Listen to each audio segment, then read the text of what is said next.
Is this Polly Pocket that I paid $3 for trash or is it treasure? I have absolutely no idea. We're going to have to open this up and find out. The reason I have absolutely no idea what's inside here because at Goodwill it was all taped up with this clear packing tape.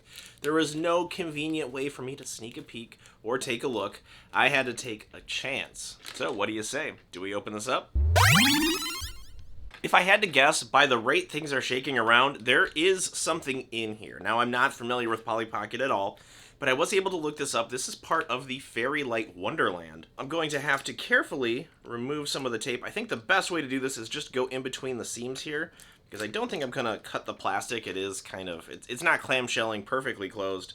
And so what this is going to allow me to do is open it without too much removing of the tape right now. I mean, eventually I'll have to do that, especially around here at the hinge. I'm gonna take it over to my table and we will take a look what's inside. Here's the Polly Pocket up close, and if I look on the back here, I can kind of get an idea of when it is from.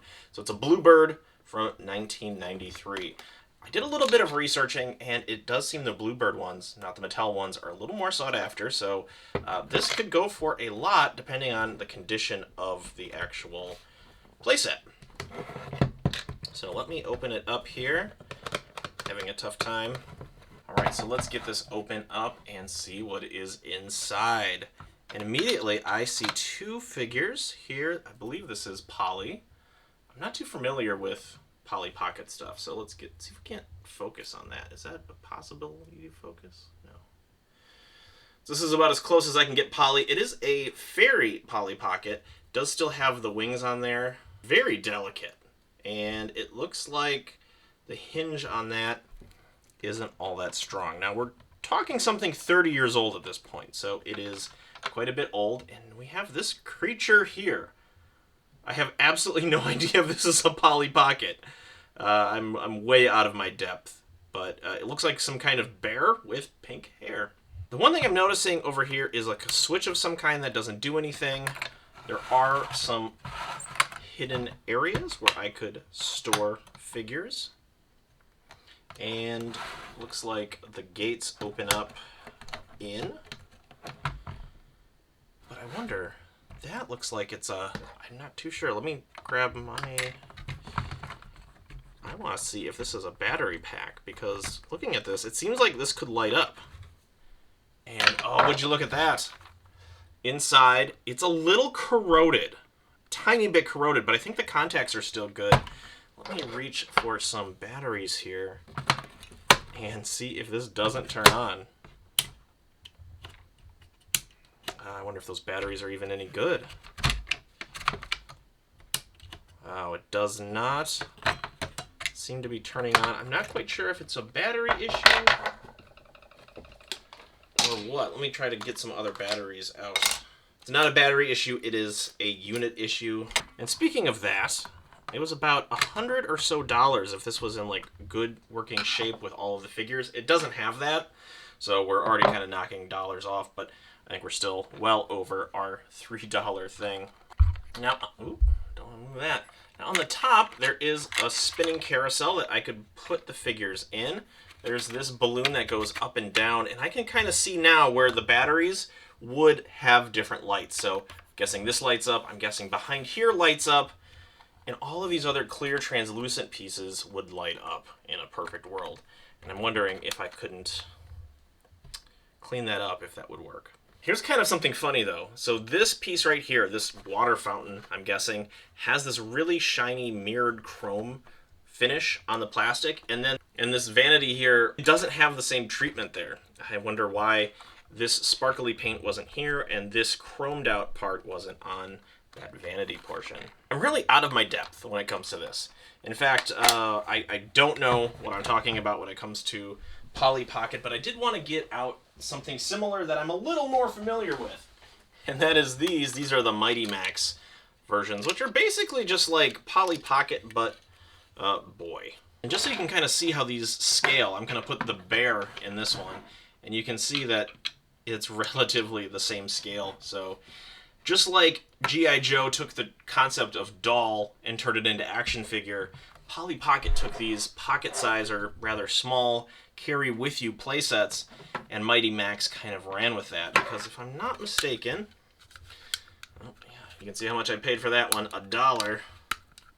And here we go. This, again, Bluebird Toys was the manufacturer of these. Mattel had distribution rights for a while before they outright sold them. That's a whole story. But this one is from 1992.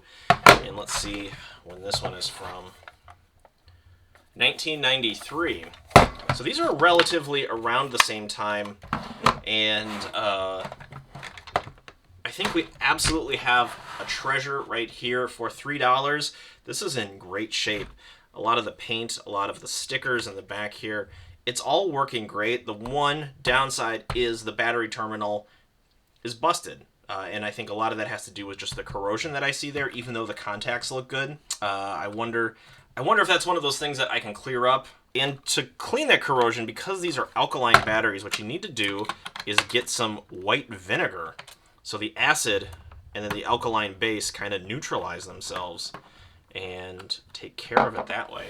Let's see if I can't do that. So this is as easy as it is. I've got some distilled white vinegar here. Because this is just a brand new bottle, I'm just going to shove a little bit of paper towel in here and see if I can't soak up some of that. Yep, there we go. Oh boy, that's a little bit messy. And now what we need to do is open up our battery terminal here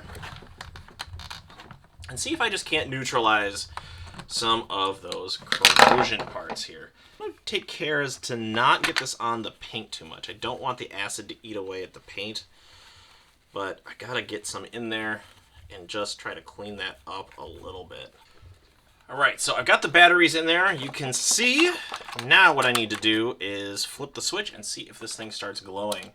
Oh, would you look at that? Oh my gosh, okay, I gotta turn off some of the lights. There we go. Let me move that out of the way. We now have a Fairy Light Polly Pocket thing working beautifully here. This is quite the thing. Why didn't they do this for Mighty Max? That's what I'm asking. If they did do this for Mighty Max, please leave that in the comment section so I can track one of these down. That'd be kind of fun to see. I'm going to leave the batteries out of it. I don't want to have the same problem that this had again. So that's the Polly Pocket, the purple star fairy thing. This is absolutely a treasure we found. And now it is working beautifully, all thanks to a little bit of white vinegar. Who would have thought? Thanks for watching. If you want to see me tackle more of these chances that I take at thrift stores, be it in the wheelhouse of the toys that I collect or not, let me know.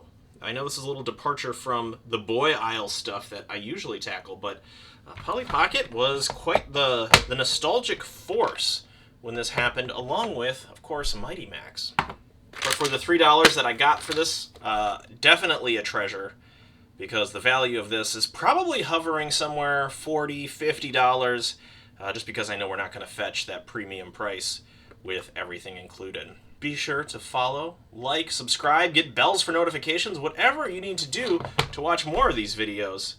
That's it. Bye, everybody.